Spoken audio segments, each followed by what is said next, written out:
ደርስ ማለት አንድ አስተማሪው ለተማሪዎች ለተወሰነ ጊዜ ውስጥ የሚያስተላልፈው ማለት ነው። አሳሊስ ማለት ሶስተኛ ማለት ነው። ሑሩፍ ማለት አንድ ድምፅ ትርጉም ያለው ማውጫ ሙቀደር ወይስ ሙሐቀቅ ላይ ጥገኛ የሆነ ማለት ነው። ሙቀጠዓ ማለት የተቆራረጡ ማለት ነው። ሙቀጠዓ ስማቸው ነው። ሙቀጠዓ ማለት እና ሙፍረዳ ነጥላ የሆኑ ይሄ ግን ደግሞ ነጥላ አይደለም። አንድነታቸው ትርጉም የላቸውም። በአንድ ነው የምንቀራው። ለምሳሌ አሊፍ ላም ሚም፣ አሊፍ ላም ሚም በአንድ ፊደል የምንቀራው ነው ማለት ነው። አራተኛ ደርስ እንዴት አድርጋችሁ ኡስታዝ ማሰማት እንዳለባችሁ አሳያችኋለሁ። ደርስ ማለት አንድ አስተማሪ ለተማሪዎች ለተወሰነ ጊዜ ውስጥ የሚያስተላልፈው ትምህርት።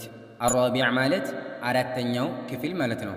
አልሐሩፍ ሐሩፍ ማለት አንድ ድምፅ ትርጉም ያለው ማውጫ ሙቀደርና ሙሐቀቅ ላይ ጥገኛ የሆነ ማለት ነው። አልሙተሐሪካት ተቀያያሪ ተንቀሳቃሽ ባህሪያ ያላቸው ማለት ነው።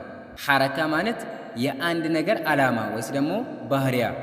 ሐረካ ማለት የአንድ ነገር ባህሪያ ወይስ የአንድ ነገር ዓላማ ማለት ነው። ኡስታዝ ማሰማት እዚህ ላይ ነው የምትጀምሩት። ሞ ሚ ማ ቡ ቢ ባ እያላችሁ እስከ እዚህ ድረስ ተመጣላችሁት ማለት ነው። ይሄ ምንድን ነው ጥቅሙ? ተማሪው በእያንዳንዱ ፊደሎች የሚሰጡት ድምፅ ማወቅ አለበት። እንደዛውም ደግሞ ከላይ ወደ ታች ፊደሎቹ ሀምዛ ፈትሐአ፣ ሀምዛ ከስራኢ፣ ሀምዛ ዶማኡ ነው።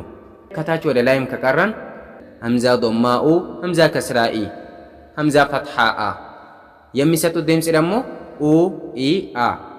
እሺ ከላይ ወደ ታች ሀምዛ ፈትሐአ፣ ሀምዛ ከስራኢ፣ ሀምዛ ዶማኡ አ ኢ ኡ። እዚህ ወደዛ ኡ ኢ አ፣ እዚህ ወደዛ ደግሞ አ ኢ ኡ ማወቅ አለበት ተማሪው።